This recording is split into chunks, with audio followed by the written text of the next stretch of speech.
أعوذ بالله من الشيطان الرجيم. بسم الله الرحمن الرحيم. الرحمن علم القرآن خلق الإنسان علمه البيان. الشمس والقمر بحسبان والنجم والشجر يسجدان. والسماء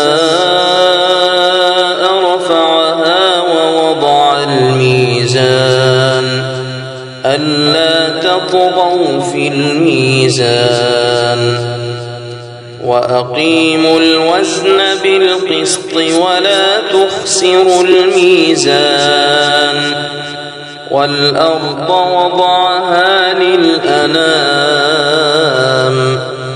فيها فاكهة والنخل ذات الأكمام والحب ذو العصف والريحان. فبأي آلاء ربكما تكذبان؟ خلق الإنسان من صلصال كالفخار وخلق الجان من مارج من نار. فبأي آلاء ربكما تكذبان؟ رب المشرقين ورب المغربين. فبأي آلاء ربكما تكذبان؟ مرج البحرين يلتقيان بينهما برزخ لا يبغيان. فبأي آلاء ربكما تكذبان؟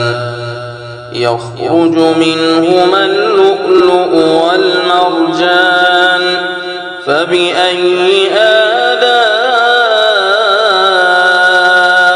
ربكما تكذبان؟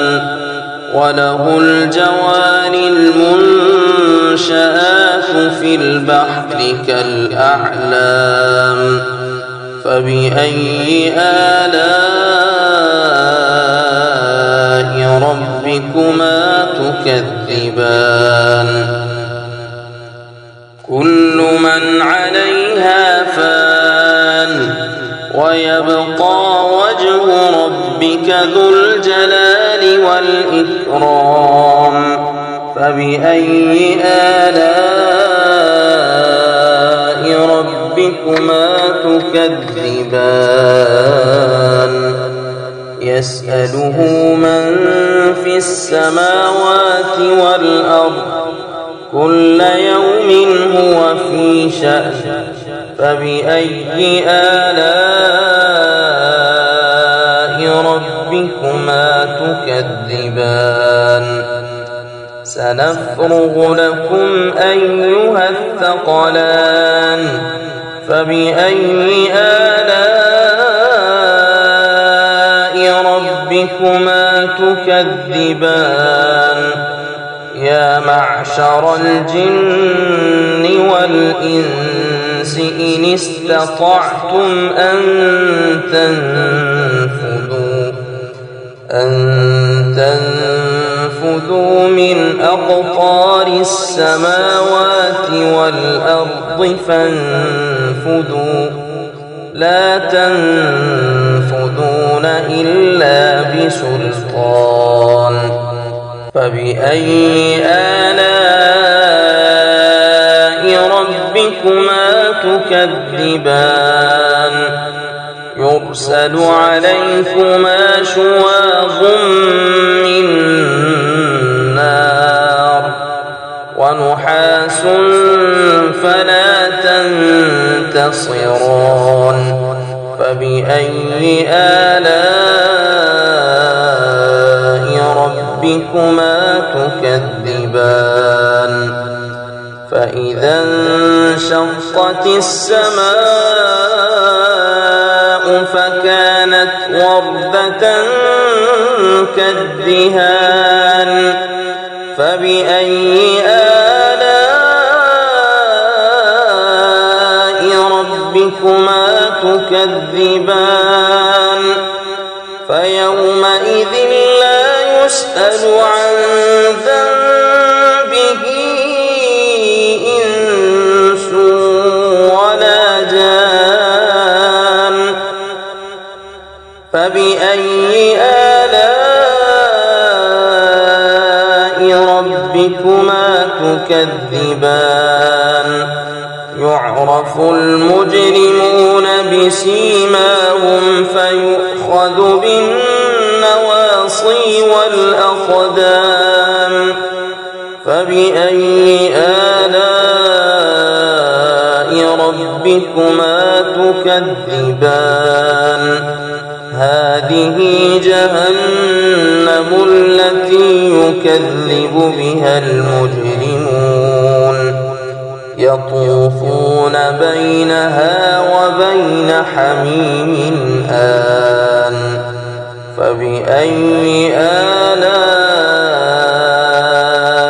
ربكما تكذبان ولمن خاف مقام ربه جنتان فبأي آلاء ربكما تكذبان ذواتا أفنان فبأي آلاء ربكما تكذبان فيهما عينان تجريان فبأي آلاء ربكما تكذبان فيهما من كل فاكهة زوجان فبأي آلاء ربكما تكذبان متكئين على فرش بطائنها من استبرق وجنى الجنتين دان فبأي آلاء ربكما تكذبان فيهن قاصرات الطرف لم يطمثهن إنس قبلهم ولا جان فبأي آلاء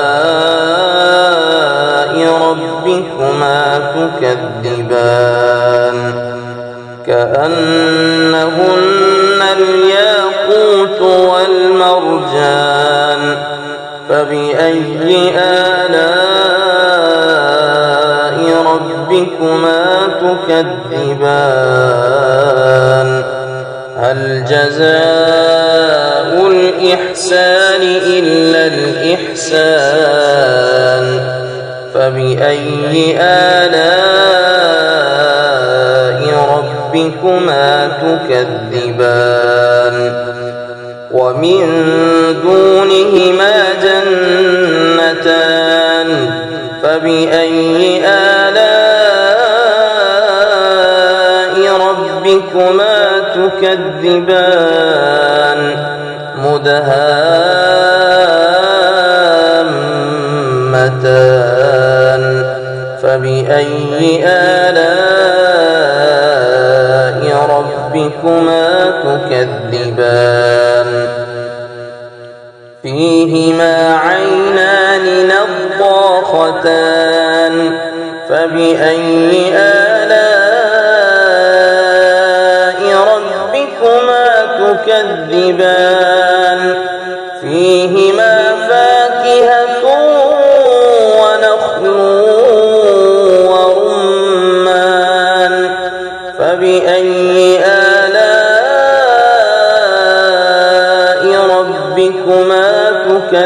تكذبان فيهن خيرات حسان فبأي آلاء ربكما تكذبان حور مقصورات في الخيام فبأي آلاء ربكما تكذبان لم يطمثهن إنس قبلهم ولا جان فبأي آلاء ربكما تكذبان متكئين على رفرف خضر وعبقري حسان فبأي آلاء ربكما تكذبان تبارك اسم ربك ذي الجلال والإكرام صدق الله العظيم.